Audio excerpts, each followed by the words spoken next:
What's going on, everybody? Josh Engleman for Awesemo.com, and I am back with my NBA DFS contenders on FanDuel for Thursday, May 6th. Now be sure to hit that like button, subscribe to the channel, and hit the notification bell so you know when this and all of our other content goes live. Follow me on Twitter at Josh Engleman so you can get updates to these sim results as we get closer to lock. And finally, let me know in the comments section who is your favorite and least favorite of my contenders for today's slate.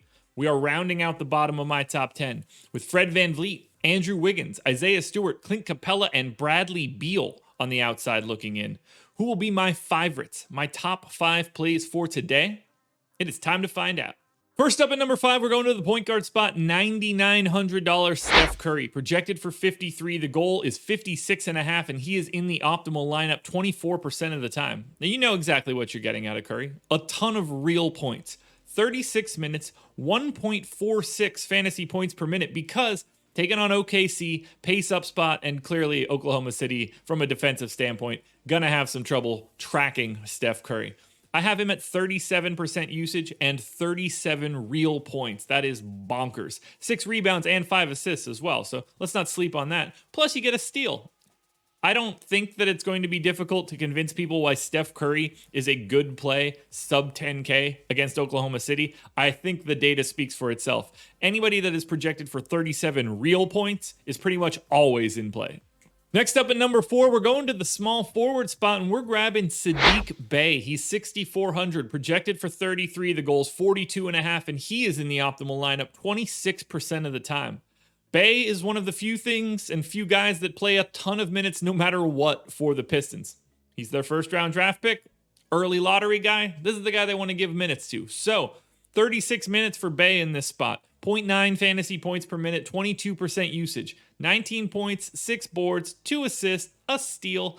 Pace up spot though, against Memphis. I like the opportunity. 6,400 is a little bit more expensive than I would really be looking for SADDIQ Bey. But at the same time, it's the small forward spot, and his minutes are about as secure as anybody's minutes on the slate. Now, while I really do like Steph Curry, I do have another preference at point guard. That would be $8,600 TRAE Young, projected for 47. The goal's 51. He's in the optimal lineup 26% of the time. That price tag is just too low. 8,600 is a bargain here. I've got TRAE Young in for 35 minutes, 1.34 fantasy points per minute because this is a monster pace up spot. They're taking on Indiana. They gain 3.7 possessions over their normal averages, and I've said it a few times as of late, the Pacers' defense is terrible without Miles Turner, and Miles Turner is not playing in this game. So great defensive matchup for TRAE Young. Excellent pace up spot. 28 and 10 is the baseline, so I have him projected for a double-double. If the threes are falling, and for TRAE Young, they usually are, this could be a monster day. Would you really be surprised if TRAE Young went for north of 50 fantasy points? I know that I wouldn't. If he does, you're going to need him. Next up at number 2, we're going back to my boy, small forward eligible Lu Dort. He's 5,300, projected for 29.5. The goal is 38. He's in the optimal lineup 30% of the time.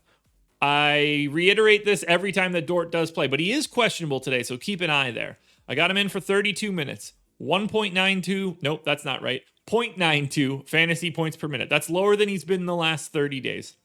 He sees a monster usage bump when the other main guys, Shea, Horford, aren't on the floor.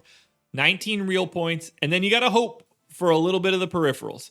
4 boards, 2 assists, a steal, a half block, but it is a very nice pace-up spot against the Golden State Warriors. I think he's in a really nice, the problem with small forward today, I'm all over the place for Dort because it's hard to wrap my head around him sometimes.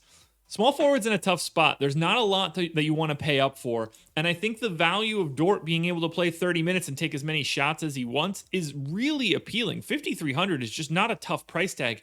Even when he fails, he doesn't fail aggressively with a 30-point median projection. So take the pace up spot, take the extra shots, take the minutes if he's in, and play Lu Dort.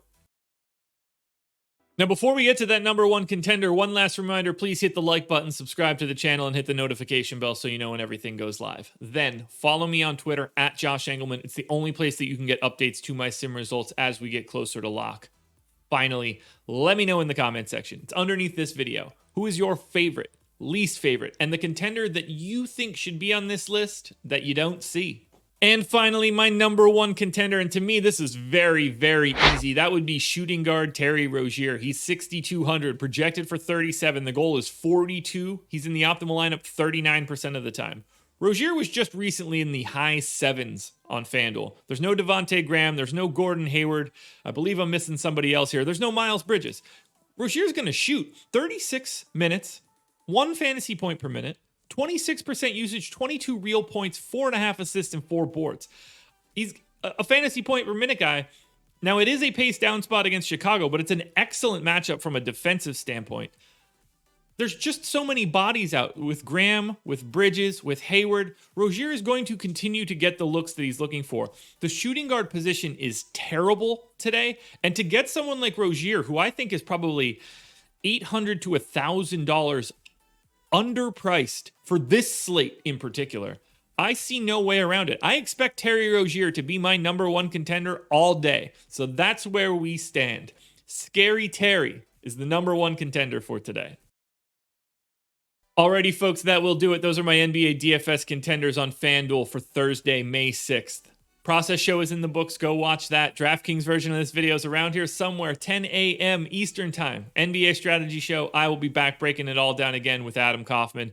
And then that's it. No live before lock. So keep your eyes peeled to Twitter.